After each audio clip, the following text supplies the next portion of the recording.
I would like us to discuss some reasons for getting married. And the essence of this discussion is because a whole lot of people are misapplying the reasons for them getting married.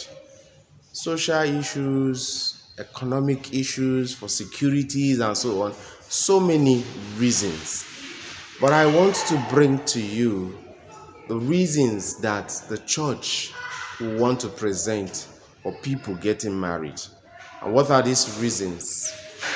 For companionship, for satisfaction of sexual urge, for procreation, and above all, for the ability of you who are in marriage making heaven. Heaven is the ultimate. And so I'd like us to break this discussion down so that I'll get to the point where we appreciate what we are into if you're already married, or what you are going to get into if you are preparing to get married. So the first one, for companionship. At the beginning in Genesis, God created man, and out of the man made the woman. You find that in the book of Genesis chapter 2 from verse 28. And at creation, God made Adam desire Eve. And when he woke up from sleep after creation, after Eve was created and God presented Eve to him, he said, "At last, one like unto myself, bone taken from my bone and flesh from my flesh. She shall be called woman, because she was taken out of man." And the acceptance was the reason why God went ahead to bless them in their marriage. And so companionship stands out as the reason why people should get into marriage. What are the implications? What does that indicate? One, companionship allows for the understanding of oneness. Oneness. If you are going into marriage and you are not ready to fulfill the need for companionship, bearing in mind that first idea of oneness, then you are not ready for marriage. Remember, we who are human fell out of the grace that God prepared for humanity when he made Adam and Eve by the temptation that Eve could not stand when she was tempted. If you read Genesis chapter 3, you will find out that Adam came back to meet Eve after she had already taken the apple. You can imagine that if he was on ground when the serpent came to tempt Eve, Eve probably would have not succumbed to that temptation. That is what companionship will give you, the urge above those who are not following the need of companionship for getting into marriage. And so you get married to somebody whom you have chosen, whom you have accepted to live the rest of your life with. The another implication is that no one is superior to the other in companionship, in marriage. Yes, we understand that by our custom and tradition, the man provides the money for every arrangement. He does everything. And at the end of this arrangement, the woman is given to him in marriage. But brother, let's be realistic. If you want to live the rest of your life with the understanding that you are the Lord and the master of your marriage will not work. There is the ideal position of seeing oneness in equality. But that does not mean you are not going to be respected. Respect is what God desires from the woman in union. But the woman had to be loved first before respect comes. So the next is that nobody within the whole world is seen to be more important to you who is married than your spouse. Nobody else becomes more important to you in marriage more than your spouse in all ramifications. And so it's no longer a time of looking back home. Let me go tell mommy, let me go tell my siblings, let me ask this person or the other person. The person you need to ask, the person you need to tell is your spouse. Nobody else is more important. And so if there is any discussion that you need a third party into, leave it out, unless the two of you can face the third party to talk about it.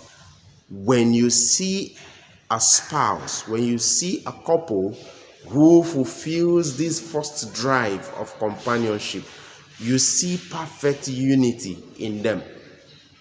Nobody can come between them. It's like having a very close embrace with someone.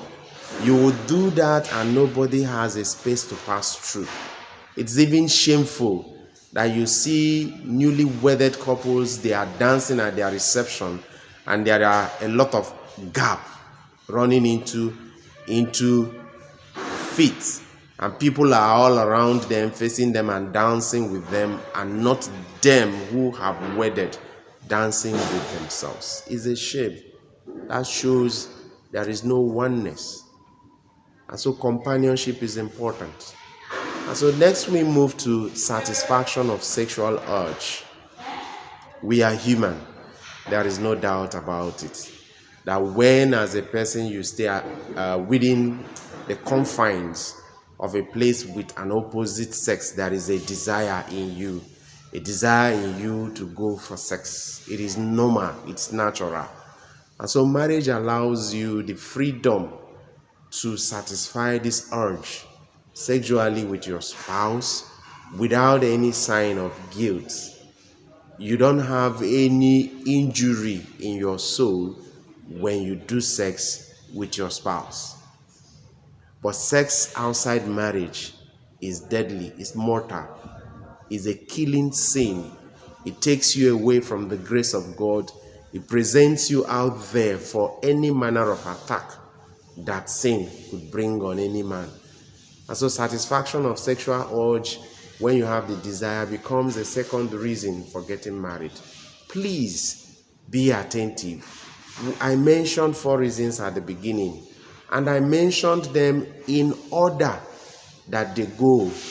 And so when you satisfy sexual urge, naturally conception will follow, and that is the third reason for getting married, for procreation, joining hands with God in fulfilling his desire of replenishing the earth and filling it. It can only be done judiciously in marriage. And some people will argue, but outside there are people who don't get married to anybody and they have their children. Yes, they do. Beautiful, they have their children. They are procreating. But the ideals of marriage are not there. The right frame of family has not been established. And so you find miscreancy among those children that are being produced outside the confines of a family, outside the confines of a marriage. Procreation, yes. I will also want to beg for those who are ideally satisfying the sexual urge, but there is no conception to show for it. My appeal is that you start the race of rectifying whatever is the issue early enough. Start it early enough. To my brothers, I will advise, it's not a time to say, okay, madam, go see the doctor. No, both of you are the ones in this cycle. And so both of you should do everything you need to do together, jointly, to ensure that you come out of the quagmire, you come out of the difficulty. And so if there is going to be medication, it's for the two of you. If there's going to be tests to run, it's for the two of you. If there's going to be counsel and advice that will come, it's for the two of you. Don't take it that you are the one who is bringing out the money, therefore you load it on her to instruct her or direct her what to do. I will also advise that you don't wait for too long. If you are newly married, don't wait for too long. If 7 months down the line and you are sure you are doing it fine, the best you can, the second reason for getting married, which is satisfaction of sexual urge, and there is no conception, it is an ideal time to go see a good doctor. So that every advice that will come from it, every test that you need to undergo, will start early enough. Don't be panicky. It might not come as fast as you want it to come, but remember, God is in it. And if you are finding it difficult to conceive, even when you have done everything you think you ought to do, seek the face of God still. Companionship, satisfaction of sexual urge, procreation. 3 reasons that I've mentioned already. And the fourth one, which is making heaven, happens to be the height of it. I wish it would be possible for me to turn the table so that it comes up as number 1. Our Penal Catechism will teach us that the reason why God made us is for us to first know Him, to love Him, to serve Him in this world, to be able to spend eternity with Him after life. But let me ask you, who is listening or viewing this video, have you ever seen God before? Obviously, the answer is no. And so how possible will it be for you to love someone you've not seen, to serve somebody you've not seen? It's not possible. And so your spouse becomes for you that channel that God desires that you use, that ladder that God has provided for you to use to be able to get to heaven. And so service to your spouse becomes service to God. Knowing your spouse becomes knowing God. Everything that you do in marriage that is devoid of interest of spending eternity in heaven has made your marriage null and void from the beginning. You should consider that as being very, very important. Making heaven. Heaven is the ultimate. And so, if your marriage that you are intending cannot give you the privilege of getting to the highest interest of human creation, which is making heaven, there will be no need for you to go into that marriage. Please, I want to beg, let everything that you do in your marriage, if you're already married, be geared towards spending eternity with God in heaven. And if you are not yet married, be sure that the choice that you are going to make will be able to lead you to this ultimate of life. And if you are the one who will wait for somebody to propose to you to give consent, be sure that this person who you are waiting for his proposal will lead you hand in hand to heaven.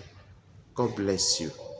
Enjoy your marriage if you're already married, and be expectant if you have not been married. Focus your mind to the great things that you want God to achieve in your marriage. And like I will tell people, if you are expecting to get married in the next 5 years and you have not started praying concerning that marriage, you are late already.